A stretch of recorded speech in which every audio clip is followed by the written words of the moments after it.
करने का आरोप लगाया। बड़ा सवाल। और आज जो बड़ा सवाल लेकर हम आपके सामने उपस्थित हैं वो एनआरसी मुद्दे से जुड़ा हुआ है। लेकिन आज हम असम की बात नहीं कर रहे, बात कर रहे हैं हरियाणा की। क्या विकास की बजाय हरियाणा में एनआरसी का मुद्दा होगा चुनाव में? क्योंकि जिस तरीके से हरियाणा के मुख्यमंत्री खट्टर साहब ने साफ तौर पर कहा है कि एनआरसी को हरियाणा में तुरंत लागू किया जाना चाहिए, क्योंकि यह जानना आवश्यक है कि हरियाणा में कितने घुसपैठिए हैं, अपने आप में बड़ा सवाल बन जाता है। 4 साल के बाद आखिरकार मुख्यमंत्री खट्टर को घुसपैठियों की याद क्यों आई, यह अपने आप में एक बहुत बड़ा सवाल है। जब हरियाणा सरकार को रोहिंग्या के बारे में जानकारी है और यह बात खुद मुख्यमंत्री खट्टर ने कही है, तो अब तक कार्रवाई क्यों नहीं की गई? उन्हें डिपोर्ट करने की कोई भी कार्रवाई अब तक क्यों नहीं हुई?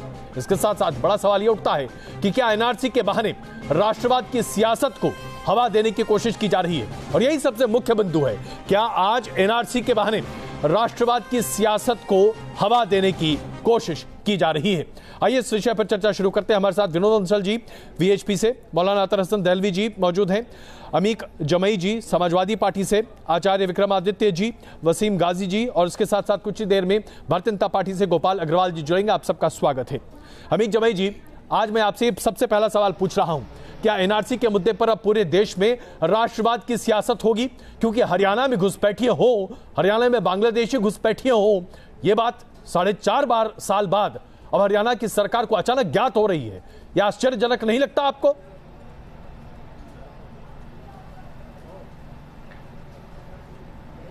देखिए अजय जी, मैं लास्ट टाइम भी मैंने आपसे यही बात कही थी कि दरअसल सरकार एनआरसी का मुद्दा एक अलग मुद्दा है, ये देश का मुद्दा है, वो अपने साइड में चलेगा। लेकिन सरकार जो पूरे तरीके से 4.5 साल में विफल हो गई है, तो ये एनआरसी के मुद्दे को धर्म, जाति, प्रांत के पॉइंट ऑफ व्यू से इसको खौलाने के फिराक में है।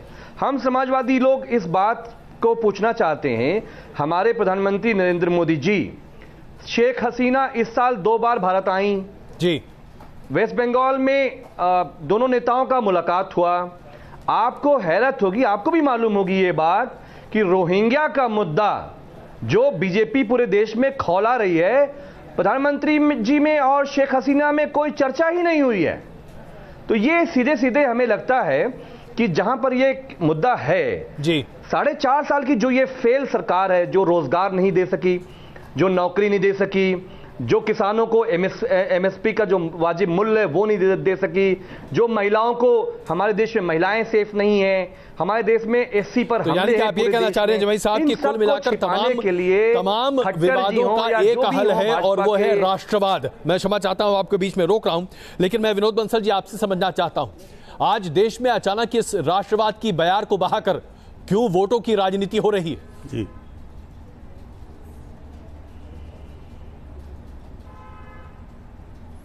नहीं अनिल जी, इसको राष्ट्रवाद की बयार तो बह रही है, तो बहुत अच्छी बात है। आपको भी खुशी होगी इस बात को लेकर के, आपके सारे पैनलिस्ट और दर्शक भी खुश होंगे अगर राष्ट्रवाद की बयार बह रही है तो।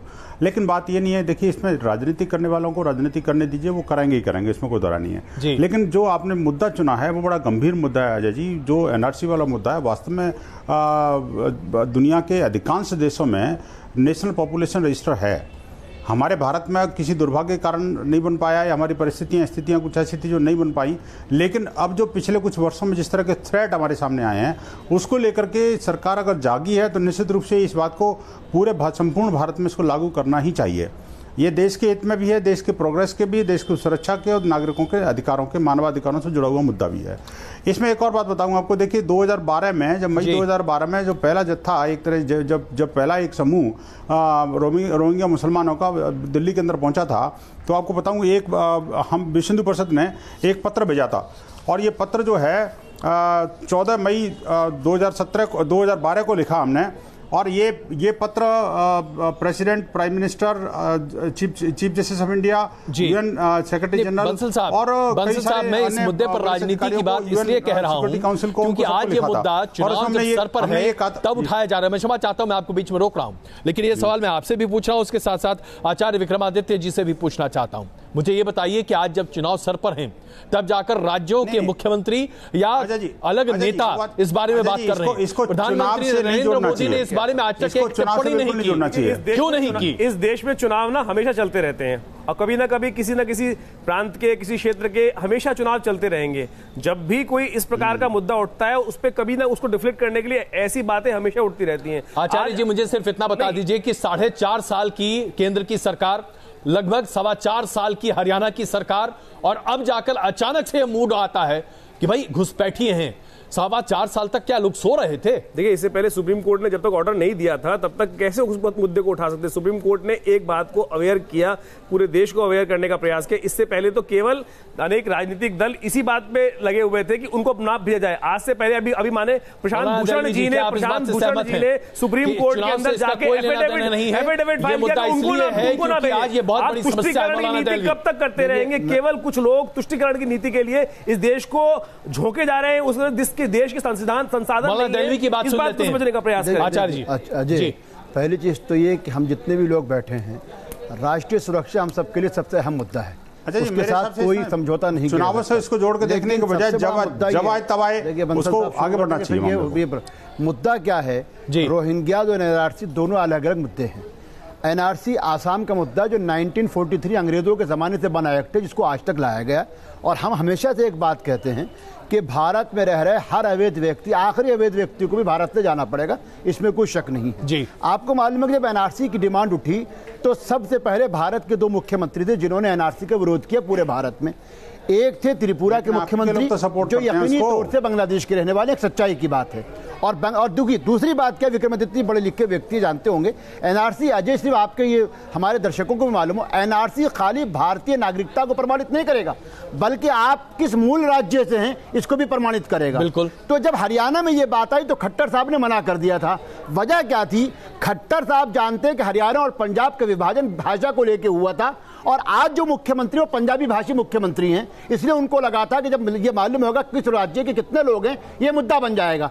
अब इन्होंने पंजाबी वाला मुद्दा छोड़ दिया। अब इन्होंने जो है त्रिपुरा में ये मुद्दा छोड़ दिया कि साहब जो लोकल लोग हैं वो 27% रह गए और जो बांग्ला भाषी लोग हैं उनकी तादाद बढ़ रही है। अब क्या आप सुन विक्रमादित्य जवाब दे दीजिए। अगर बांग्लादेशी और रोहिंग्याओं में मैं कह रहा हूँ तो नुकसान क्या है उसके अंदर? चाहे कब भी उठाया दे रहा है, अगर आप बोलेंगे बहुत अच्छा हुआ सरकार आई, मैं तो ये कह रहा हूं बहुत अच्छा हुआ सरकार आई इस मुद्दे पर, मुद्दे पे आए ना। अल्टीमेटली ऐसा नहीं हुआ कि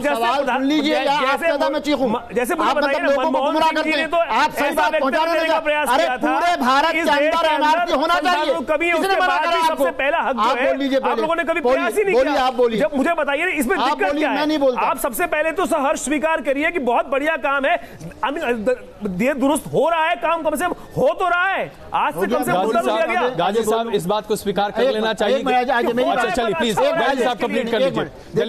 चीखना होगा कोई। सुप्रीम कोर्ट के निर्देश अनुसार एनआरसी चल रहा है।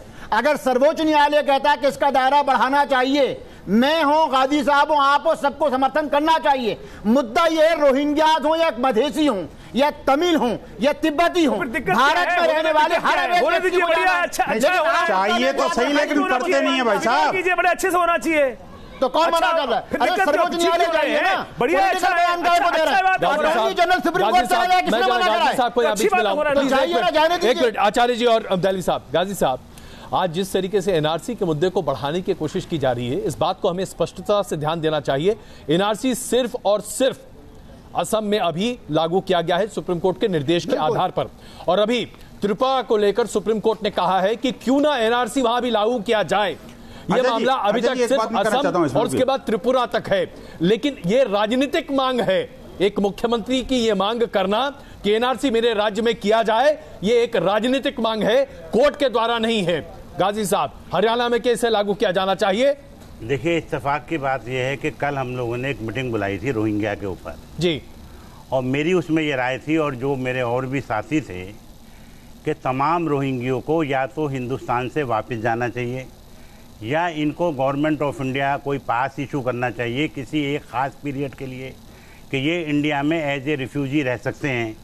क्योंकि ये जो रोहिंग्या लोग हैं इनकी तादाद मुझे एग्जैक्ट मालूम है और ये दिल्ली में और कुछ जो धौज का एरिया है और हरियाणा में रह रहे हैं और इनको आप जब चाहे वापस भेज दें।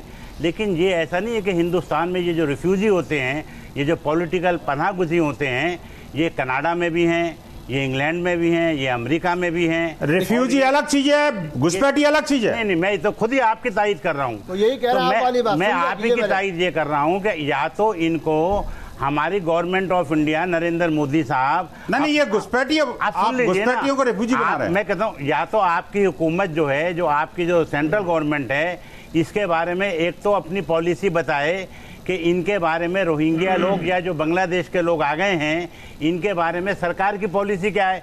होता क्या है कि जब इलेक्शन, ये कि देखिए ये इलेक्शन का मुद्दा नहीं है।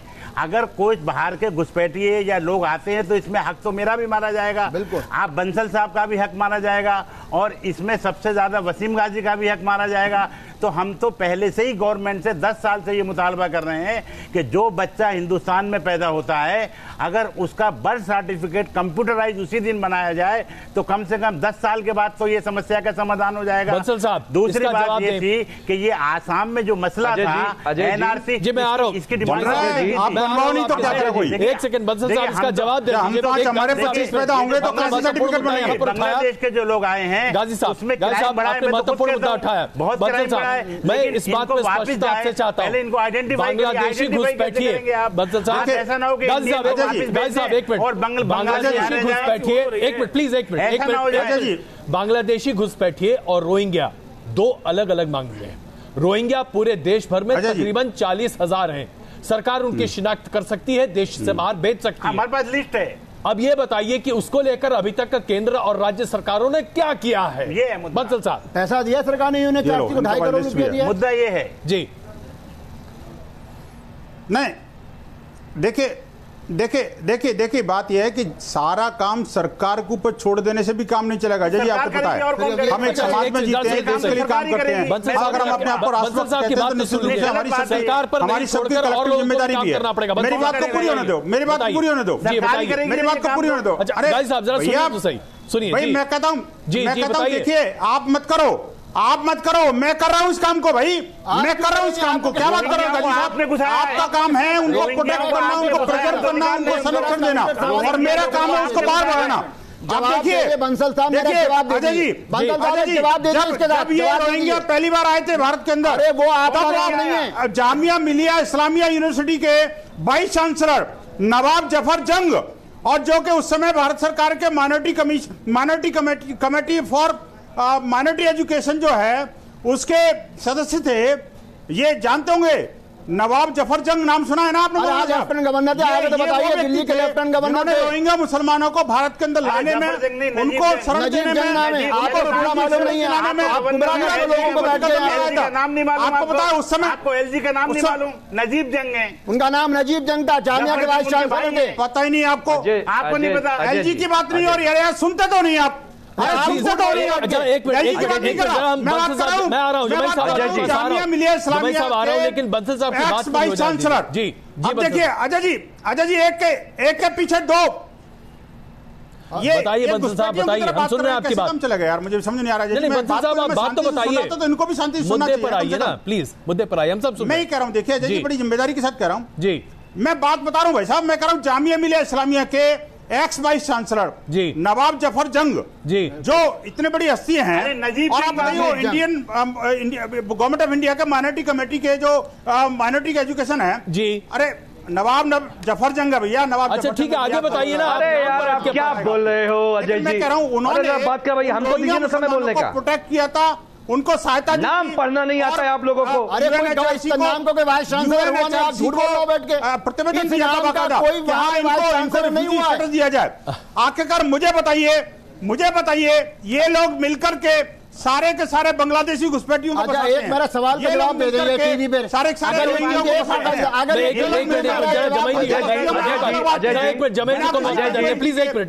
राहत सामग्री बांटने के लिए सरकार को दबाव डालते हैं। अमरीक जमई साहब, इसका जवाब दें आप प्लीज, जो कि उनको प्रेजर करते हैं, और उनको प्रमोट करते हैं। जमाई साहब इसका जवाब दें। भारत सरकार चुप करा दीजिए इस काम को, आप उनको लेके कौन आया अंदर? जिम्मेदारी कम नहीं है, उनको भी करना पड़ेगा। बांग्लादेशियों को कौन लेके, आपकी पुलिस लेके आई, आपकी आर्मी लेके आई, आपके जो बॉर्डर सिक्योरिटी वाले वो लेके आए, आप लोग लेके आए। अरे घुसपैठी को कौन लाया? आपकी पुलिस क्या होती है जी, आप कनाडा में क्या अच्छा प्लीज हम ऐसे बात करेंगे तो बिल्कुल कहीं किसी निष्कर्ष नहीं पहुंच पाएंगे। करने को तैयार है। आप आज आइए अमित जमाई जी प्लीज एक मिनट जमाई साहब इसका जवाब दे रहे। जमाई साहब एक मिनट, गाजी साहब जरा एक सेकंड धीरज रखिए। जी जमाई जी इसका जवाब दे रहे। जमाई जी प्लीज बताइए। बंसल साहब देखिए, बंसल साहब मेरे बड़े भाई हैं।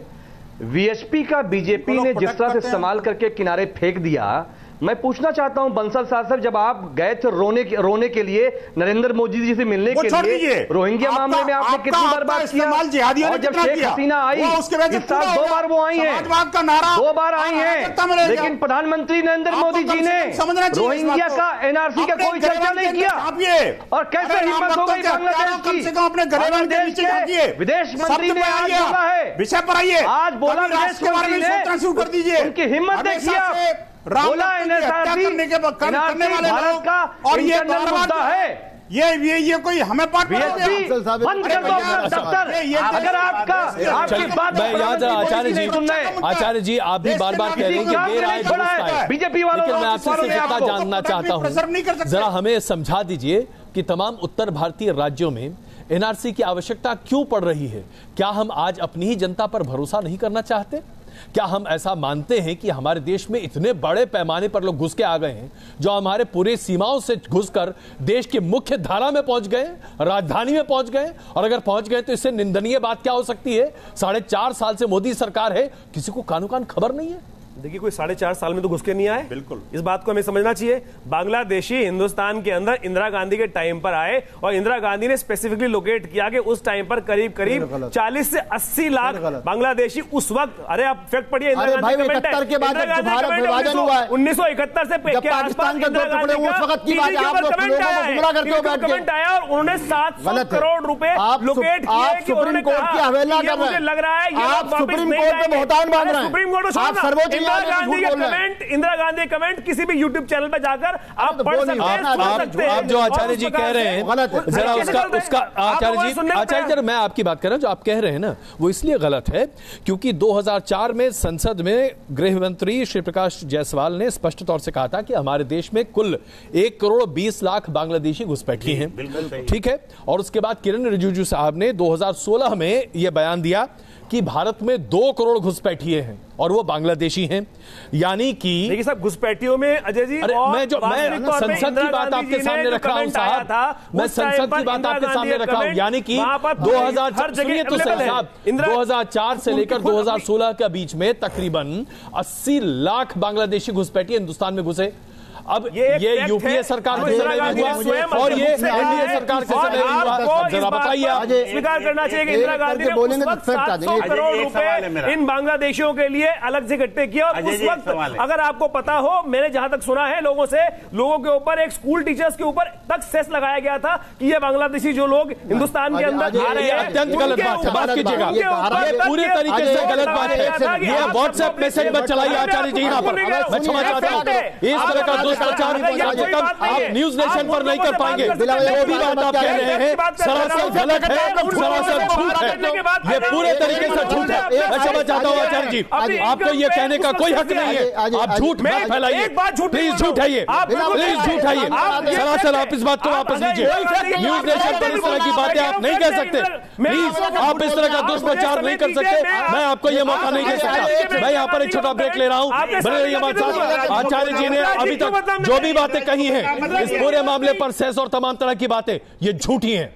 आज देख रहे हैं बड़ा सवाल, और आज का बड़ा सवाल जो हम आपके सामने लेकर उपस्थित हैं कि क्या हरियाणा में विकास के बजाय एनआरसी के मुद्दे पर अगला चुनाव होगा, क्योंकि मुख्यमंत्री खट्टर ने स्पष्ट तौर से कहा है कि हरियाणा में एनआरसी को लागू करना आवश्यक है। वो जानते हैं कि हरियाणा में कितने रोहिंग्या रह रहे हैं, लेकिन कितने बांग्लादेशी घुसपैठिए अवैध तरीके से आज हरियाणा में रह रहे हैं, ये हरियाणा के मुख्यमंत्री को नहीं पता।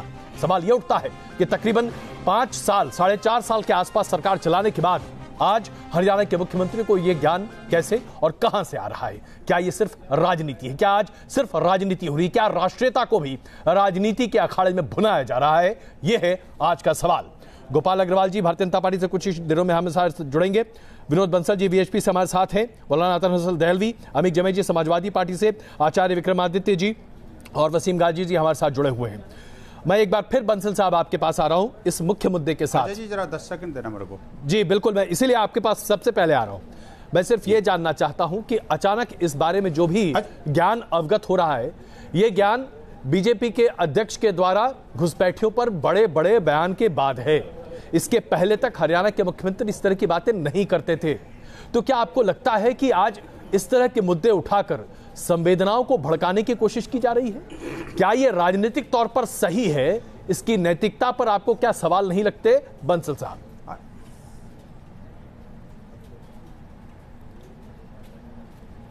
अच्छा जी, देखिए राजनीतिक सवालों का जवाब तो राजनेता देंगे और उनके क्या मंशा है, जो उनकी मंशा है उसको वही प्रकट करेंगे। मुझे लगता है बीजेपी के प्रवक्ता भी आ रहे हैं, वो बताएंगे आपको जी। लेकिन एक बड़ा मुद्दा यह है, देखिए ये जो मामला आपको पता है कि आपके सारे पैनलिस्ट इस बात को एग्री कर रहे हैं कि ये मुद्दा जो है घुसपैठिए वाला मुद्दा, ये वो घुसपैठ है जिससे हमारे भारत के सामाजिक, राजनीतिक, आर्थिक, मानवाधिकारवादी और तमाम देश के नागरिकों के अधिकारों के अंदर भी बड़ी घुसपैठ है। आप देखिए जैसे जैसे ये बाहरी लोग, विदेशी लोग और जिस तरह के लोग ये जो घुसपैठिए आते हैं और जिनका जो कैरेक्टर है पास्ट में, वो सबने देखा है।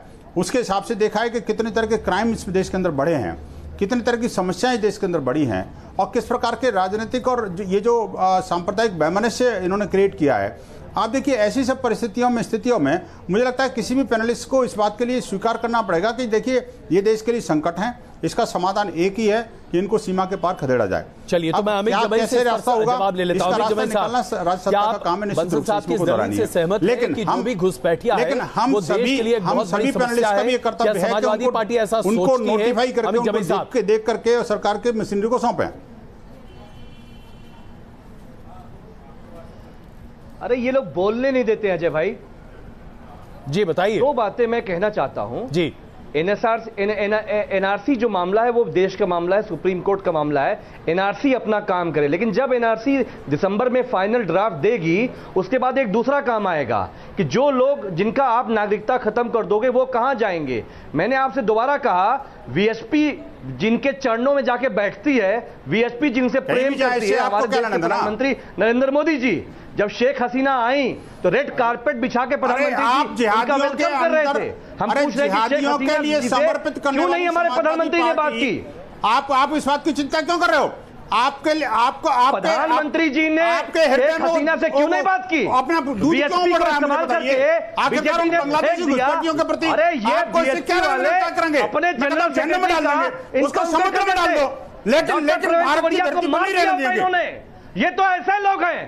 एनआरसी अपना काम करे। बंसल साहब बहुत स्पष्ट हैं अपने विचार में। चाहते हैं उनका ये कहना है सबसे पहले आप चिन्हित करें कौन घुसपैठिया है, कहीं जगह ना मिले द्वीप में डाल दीजिए, लेकिन हिंदुस्तान से बाहर कीजिए। आपने निहत्थे कार सेवकों को मार दिया, कार सेवकों के हत्यारों को, सेवकों के हत्यारों को हत्यारे आप सब इकट्ठे बोलते हैं। कम से कम गला खराब हो जाएगा।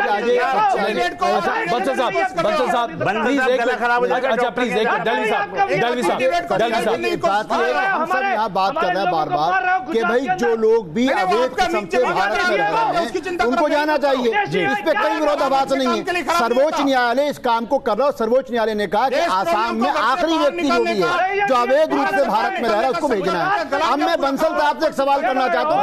बंसल साहब सुनिए, चूंकि आगे सुनिए, बंसल साहब को जवाब देना चाहिए। बंसल साहब, मेरा सीधा सवाल ये, 2 अक्टूबर को जब महात्मा गांधी का 150वीं सालगिरह मनाई गई तो बांग्लादेश के प्राइम मिनिस्टर के पॉलिटिकल एडवाइजर HT इमाम ने ढाका के अंदर विश्व कॉन्फ्रेंस में क्या कहा? आज आपके पास भी नेट है, बंसल साहब के पास भी नेट होगा। 2 अक्टूबर को शेख हसीना के पॉलिटिकल एडवाइजर ने ढाका में ये कहा कि प्रधानमंत्री नरेंद्र मोदी शेख हसीना वाजिद को ये आश्वासन दे चुके हैं कि एनआरसी भारत पहले मुद्दा सुना करो। मैं कह रहा हूं 2 अक्टूबर को शेख हसीना वाजिद, सुनिए, नहीं, नवाज भाई पार्टी के प्रवक्ता अनवरत रूप से बोल रहा है। अरे सुनिए, ये आप इस तरीके से लाल झंडा को कम से कम चैनल के डिबेट में बैठे हैं। सुनिए भाई, ये आप लोग आग्रह कर रहा हूँ आप सबसे आग्रह कर रहा हूँ, प्लीज जरा हम एक दूसरे को मेरा कहना ये है, बात नहीं कर पाए। जल्दी साहब संक्षेप में बंसल साहब प्लीज, बंसल साहब सुनिए, दहलवी साहब आपके लिए एक सवाल रख रहे हैं। सवाल उसका जवाब बंसल साहब, ये सवाल आपके लिए है और आचार्य जी के लिए। 2 अक्टूबर को बांग्लादेश की प्राइम मिनिस्टर शेख हसीना वाजिद के पॉलिटिकल एडवाइजर एसटी इमाम ने विश्व पटल पे ये कहा बांग्लादेश में गांधी जयंती के मौके पे, अरे सुन लीजिए अमीर भाई सुन लीजिए, उन्होंने ये कहा कि हमसे शेख हसीना वाजिद को प्रधानमंत्री ने आश्वासन दिया है एनआरसी भारत का आंतरिक मुद्दा है और जो लोग भी वहां पे उस लिस्ट में नहीं आएंगे उनमें से किसी एक को भी बांग्लादेश नहीं भेजा जाएगा। क्या इस पे भारत सरकार ने शेख हसीना वाजिद जब बांग्लादेश से कोई आपत्ति जताई, प्रधानमंत्री ने कोई बयान क्यों नहीं दिया, जबकि प्राइम मिनिस्टर ऑफ बांग्लादेश का ऑफिस ये कह रहा है कि नरेंद्र मोदी जी ने यह आश्वासन दिया है कि किसी एक व्यक्ति को बांग्लादेश नहीं भेजा जाएगा। आप किस आधार पर भेज देंगे उनको, किस आधार पर भेजेंगे, किस समुद्र में भेजेंगे इतने लोगों को, मुझको ये बताओ। और आखिरी बात मेरी बात सुनिए, 40 लाख नेपाली मेदिसी के बारे में आप दहलवी साहब एक मिनट, जब एनडीए हारने वाला है मैं आ रहा हूँ, याद आ गया। अमित साहब मैं आपके पास आ रहा हूँ, लेकिन जरा एक मिनट, ज्योतिषी बनने शुरू हो गए। एक सेकंड आचार्य जी, आचार्य जी हाल देख लीजिए अपने पार्टी का। आचार्य जी हमें पार्टी विषय छोड़िए, वो भी जाने बचा नहीं पा रहे हैं। आप सवाल में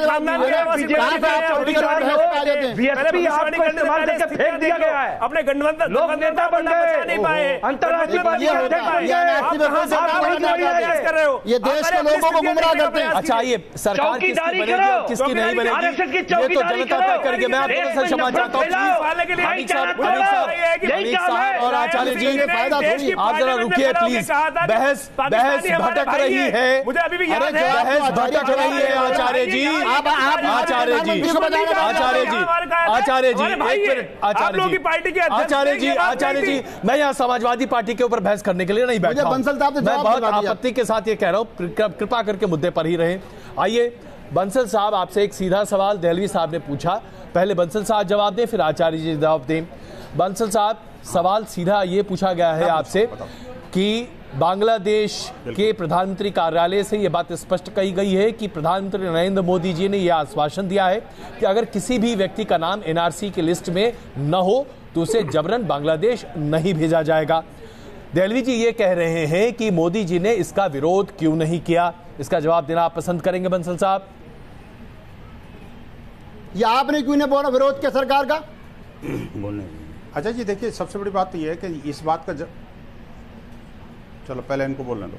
नहीं कोई नहीं बोल रहा जी, आप बताएं और बोलो। मौलाना जी कुछ बोलना है तो बोलो, मैं सारे प्रश्नों का जवाब दूंगा। चलो एक और भी पूछे, मैं सारे प्रश्नों का ईमानदारी के साथ जवाब दूंगा, लेकिन वास्तव में ये मुद्दा, ये जो प्रश्न है वो सरकार से पूछने का है, ये बीजेपी से पूछने का है, बीजेपी जवाब देगी। लेकिन मैं एक बता दूं आपको, देखिए मुझे दुख इस बात का हो रहा है कि आपके पैनल में बैठे 5 लोगों में से 3 लोगों की चिंता ये नहीं है कि बांग्लादेशी घुसपैठियों को निकाला जाए। उनसे बड़ी चिंता इनकी ये है कि आखिरकार उनका करोगे क्या, इनका करोगे क्या। इनकी चिंता ये है कि कहीं इनको नरेंद्र मोदी समुद्र में तो नहीं फेंक देंगे, कहीं इनको नरेंद्र मोदी गोली तो नहीं मार देंगे, कहीं इनको नरेंद्र मोदी जेल में तो नहीं ठूस देंगे, कहीं इनको नरेंद्र मोदी कहीं मुसलमान से हिंदू तो नहीं बना देंगे, कहीं इनको नरेंद्र मोदी भारत से बाहर नहीं भेज देंगे। ये इनकी चिंता है 3 लोगों की।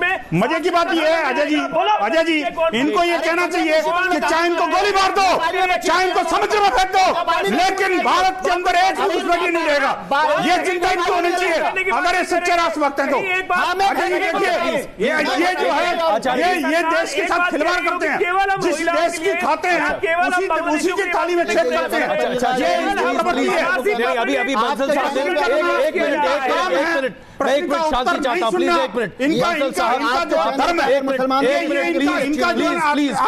बंसल साहब, एक मिनट। आपने भी बहुत महत्वपूर्ण बात कही। आपने कहा कि आज एक बहुत बड़े तबके को हिंदुस्तान में इस बात का डर है कि कहीं उन्हें देश से बाहर न निकाल दिया जाए। गाजी साहब, क्या ये डर है आपको, किस देश से आपको बाहर निकाला जा सकता है? बिल्कुल जी।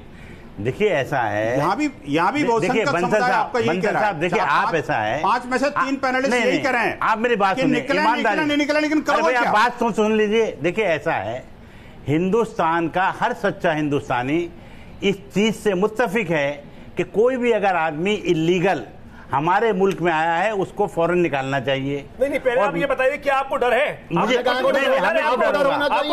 आपको डर है? मुझे बताइए ना, आपको डर है? सीधा प्रश्न पूछा है। आपको इस देश के लॉ एंड ऑर्डर पे न्यायिक प्रक्रिया को विश्वास नहीं है? फिर डर किस बात का है? खट्टर का नहीं, आपको कोई डर नहीं है। आपको देश में न्याय की व्यवस्था है, हर आदमी को देश आपके साथ। आपने तो गुजरात से बिहारियों को निकाल दिया, आपने गुजरात से बिहारियों को निकाल दिया, आप उत्तर प्रदेश को निकाल दिए, आप महाराष्ट्र से निकालने क्या रोहिंगी है? बिहार प्रांत के जितने भी लोग आते हैं दुर्गा पूजा पे अपने घर जाते हैं, नॉर्मल दुर्गा पूजा में जा रहे हैं। आप लोगों ने केवल इस प्रकार से आप महाराष्ट्र से क्यों निकाल रहे हैं? मुझे बताइए, आप महाराष्ट्र से क्यों निकाल रहे हैं? आप गुजरात से क्यों निकाल रहे हैं? आप उन्हें मार रहे हैं। केवल आप बिहार और उत्तर प्रदेश के लोगों को मार रहे हैं। दिखा दी जाती है आप कर्नाटका के नॉर्थ ईस्ट के लोगों को तौर पर बिहार प्रांत के लोग कहीं से कहीं ले जाते हैं। जिहादियों की एक ही खासियत है, ये बात मूल से के अलावा सब कुछ बोलेंगे, लेकिन मूल से नहीं बोलेंगे। गुजरात में रोहिंगी है, गुजरात में वो रोहिंगी है। प्लीज मैं आग्रह करता हूँ, कृपा करके हमें मुद्दे पर ही रहना चाहिए। आचार्य जी जवाब नहीं दिया उन्होंने। आचार्य जी मुझे जवाब नहीं दे रहे। आचार्य विक्रमादित्य प्रश्न पूछा है, मैं आपसे एक सेकंड, गुजरात की बात छोड़िए प्लीज, एक मिनट। आचार्य जी मैं आपसे पूछता हूं, क्या आपको नहीं लगता कि इस देश में तकरीबन 20% मुसलमान हिंदुस्तानी हैं और उन्हें दुनिया की कोई ताकत हिंदुस्तान से बाहर नहीं निकाल सकती? आज डिबेट में पैनलिस्ट नहीं हाईजैकर से बैठे हुए ऐसा लग रहा है मुझे। और इस देश के साथ है, परंतु समस्या ये है कि जिस प्रकार से आप सब लोग यहाँ पे बैठे हुए 3 लोग जो पैनल पे हैं, वो केवल इसी बात को बरकरार का प्रयास कर रहे हैं कि सरकार का जो मेन जो ध्यान है वो केवल मुसलमानों के लिए। हम तो कह रहे नहीं है, बिल्कुल नहीं है। इस बात को समझने का प्रयास कहीं भी मुसलमानों आचार्य जी आपने जो बात कही सरकार का मेन ध्यान मुसलमानों को देश से बाहर निकालने का है। एक सेकंड, मैं इस पर जरा अमीक जमई से एक छोटा जवाब ले लूं। अमीक जमई जी, क्या किसी भी राजनीतिक दल को ऐसा लगता है, क्या आपको ऐसा लगता है कि आज सिर्फ मोदी सरकार का एक लक्ष्य है और वह है मुसलमानों को देश से बाहर निकालना? क्योंकि हमें तो ऐसा अभी तक दिखाई नहीं दिया। अमीक जमई साहब।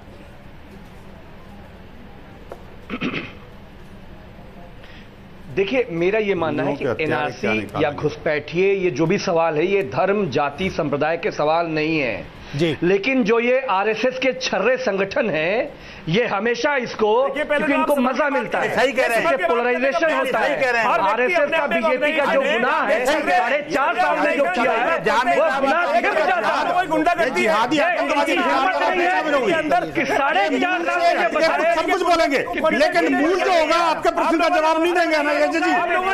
ये अजय जी आपके प्रश्न का जवाब नहीं देंगे, उसके अलावा सब कुछ बोलेंगे।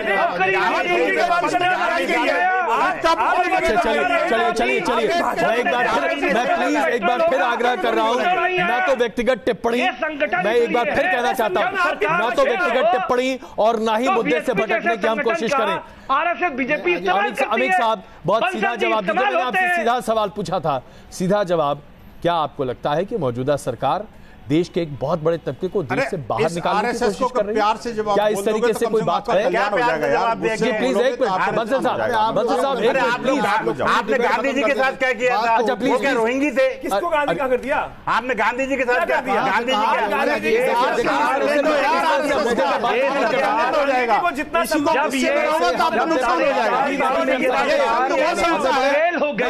विनम्र आग्रह है मेरा। हमारे प्रधानमंत्री जी अमित जमई जी क्या कह रहे हैं? मियां अहमद पटेल पाकिस्तान आ जाएगा। जाहिर सी बात है कि सरकार को ऑक्सीजन मिलती है, जो वादे किए वो वादे तो पूरे नहीं हुए। मुझे एक बार बता, किसानों का ऋण अमीरों को दे दिया, नवजोत एमएसपी नहीं बढ़ाया, सबसे बड़ा नौकरी नहीं दी, रोजगार नहीं दिया, और ये बेरोजगार बीएसपी जैसे संगठन इस्तेमाल करती है। परवीन तोमरिया को ये लोग मारने की पूरी हिमाकत करते हैं। Elected prime minister doctor Praveen Togadia की हत्या करने की कोशिश की गई। इलेक्टेड प्राइम मिनिस्टर बीएसपी वालों थोड़ा शर्म करो, अपने नेता के पक्ष में तो खड़े हो। भाजपा के पास जाकर प्लीज प्लीज हम एनआरसी पर वापस आ सकते हैं? क्या हम एनआरसी पर वापस आ सकते हैं? आचार्य जी जी दहलवी जी, देखिए बेहतर ये कोई पाकिस्तान, बांग्लादेश, आरएसएस मेरा ये मुद्दा नहीं आने देंगे। हम सीधी बात कर रहे हैं एनआरसी पे। जी, सर्वोच्च न्यायालय ने एनआरसी के मुद्दे पे बात किया है और मुझे पूरा फख्र है कि आसाम मेरी कर्मभूमि है। जी, मुझको चिंता है बंसल साहब को, मैं नहीं मानता कि सरकार हिंदू मुसलमान कर रही है, सुप्रीम कोर्ट के निर्देश द्वारा हो रहा है। मेरा कहना है एनआरसी और रोहिंग्या दोनों अलग मुद्दा, जो भी घुसपैठिया हो जाए जी, अवैध रूप से क्या तो नेपाली हो, क्या क्यों कर रहे हो, उनका क्या होगा, क्या बांग्लादेशी हो, हर किसी को वापस जाना चाहिए। और एक आखिरी बात, मेरी चिंता इस वक्त मौलाना साहब उनका क्या होगा, उसकी आपकी चिंता क्यों हो रही है? करो ना आप लोग, सरकार को छोड़ दो, मेरी चिंता है 16 लाख हिंदुओं की, उन 16 लाख को आइडेंटिफाई करके सरकार को दे दो।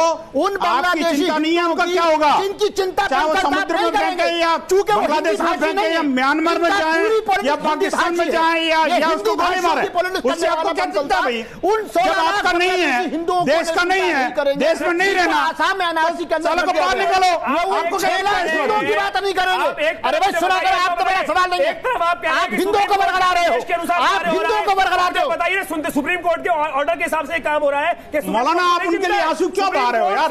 उनका क्या होगा? इससे आपको क्या लेना देना? अच्छा एक मिनट मैं आचार्य जी 16 लाख हिंदू दलवी साहब एक मिनट प्रवीण तोगड़िया के लिए बाहर निकालने के लिए क्या होगा, उसके लिए आचार्य जी और बंसल समझ में नहीं आ रहा। डिबेट के सब्जेक्ट को डिरेल करके कहीं और ले जा रहे हैं। बंसल साहब सवाल पूछ रहा हूं, प्लीज एक मिनट। सवाल ये है कि अगर उन हिंदुओं का नाम भी उस लिस्ट में आता है, सुनने का मादा तो है नहीं आपको, मैं हर प्रश्न का जवाब दे रहा हूं।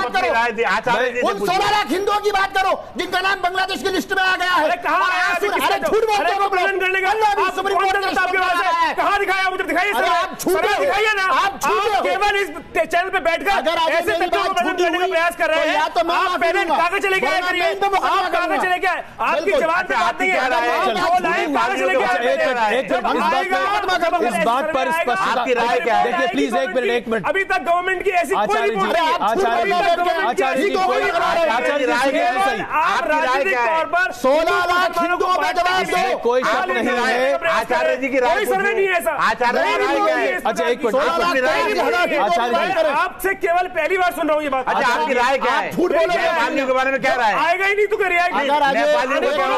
तो अगर मेरी बात झूठी हुई अजय जी, ये मुझ पे मुकदमा कर दें, और अगर एनआरसी में हिंदुओं का नाम नहीं हुआ तो मैं इन पे मुकदमा करता हूं, सुप्रीम कोर्ट की हवेली करना है। अरे भैया मैं तो सुप्रीम कोर्ट का सम्मान पढ़ा करो, आप भी ये व्हाट्सएप की दुनिया मत करा करो, ये भक्तों की जो दुनिया ना, भक्तों की अंधभक्तों की, उसको मत करा करो, अभी आपने लोगों को सच बताया करो। अच्छा चलिए, ऑर्डर से काम हो रहा है, कम इस बात में आचार्य जी इस बात बिना वजह का झूठ चाहिए, कहानियां मत सुना करो। 40 लाख, एक सेकंड प्लीज, 40 लाख लोगों का नाम जो एनआरसी के लिस्ट में है, जो एनआरसी के लिस्ट में नहीं है, प्लीज एक मिनट सुन लीजिए प्लीज। 40 लाख लोगों का नाम जो एनआरसी के लिस्ट में नहीं है, उसमें यकीनन 16 लाख ऐसे हैं जो हिंदू हैं, बिल्कुल, और अभी उनके बारे में शिनाख्त चल रही है और अभी ये मामला चल रहा है।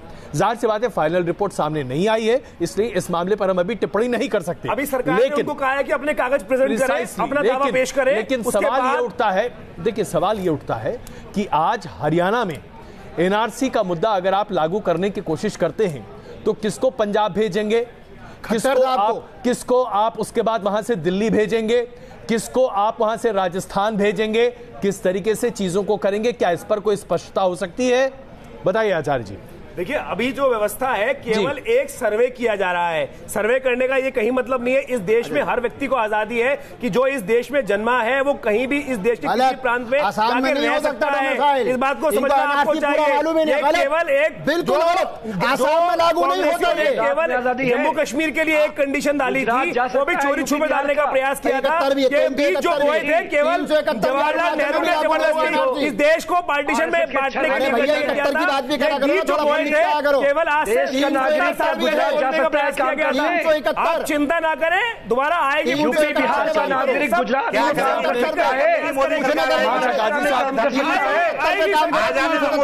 आपके 5 साल में क्या कर लिया? दोबारा मोदी जी आ रहे हैं, अरे बिल्कुल आ रहे हैं, चिंता मत करो, अरे बिल्कुल चिंता मत करो, चिंता मत करो, मोदी दोबारा आ रहे हैं, बिल्कुल चिंता की जरूरत नहीं है, आ रहे हैं, मोदी को पेट्रोल खा गया, मोदी को डीजल खा गया। अच्छा प्लीज महंगाई खा गया। देखिए मोदी जी की मैं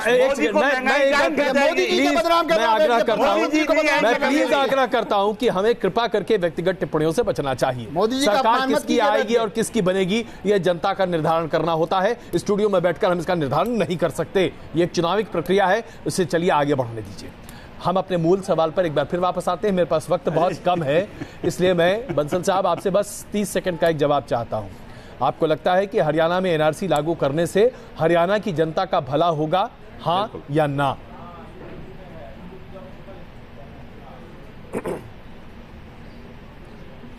देखिए, बड़ी ईमानदारी के साथ कहता हूं कि आपकी डिबेट में आज जो पैनलिस्ट हैं वो वास्तव में पैनलिस्ट न होकर के हाईजैकर्स ज़्यादा हैं, पैनलिस्ट कम है। एक बड़ा दुख का विषय है, आज पहली बार देख रहा हूं मैं। एक बात। दूसरी बात ये कि हरियाणा के विषय में क्या है, वो हरियाणा के मुख्यमंत्री बताएंगे कि उन्होंने किन परिस्थितियों में इसकी घोषणा करी। लेकिन मूल प्रश्न ये है कि देखिए, घुसपैठिया है, देश के लिए संकट है। तो नेपालियों की भी बात करा करो, मधेसी नेपालियों की, और तमिल वालों की भी तो बात करा करो, तिब्बतियों की भी तो बात करो। इसके खिलाफ 15 लाख नेपाली रहता है, उसमें कभी चिंता हुई? इसलिए उनको सबको बाहर करना चाहिए। नेपाली जाएंगे ना? देखिए, ये जो घुसपैठिया है ना जी, एक 15 लाख बॉर्डर का घुसपैठिया होता है और एक डिबेट का घुसपैठिया होता है। एक डिबेट के टॉपिक का घुसपैठिया होता है अजय जी, और एक दूसरा जो है एक प्लीज आज आपकी डिबेट के अंदर हर तरह के घुसपैठिए घुसे हुए हैं। लेकिन दुर्भाग्य है देश हमेशा से उन सारे घुसपैठियों को बाहर निकाल के रहेगा। ये एड़ी चोटी का दम लगा ले, और ये चाहे इनका पूरी फौज खड़ी हो जाए, सारे दुनिया भर के जिहादियों को इकट्ठा कर ले, तो भी भारत के अंदर से वो जिहादी जो घुसपैठिए हैं उनको निकालना ही पड़ेगा। मैं आखिरी टिप्पणी प्लीज चाहे वो से बहस करते रहे तो हम आखिरी टिप्पणियां नहीं ले पाएंगे। अमित जमैजी आखिरी टिप्पणी आपसे लेना चाहता हूं, मेरे पास वक्त एकदम नहीं है। अमित जमैजी सिर्फ यह बताइए कि क्या आज हरियाणा में एनआरसी का मुद्दा चुनावी मुद्दा है, हाँ या ना?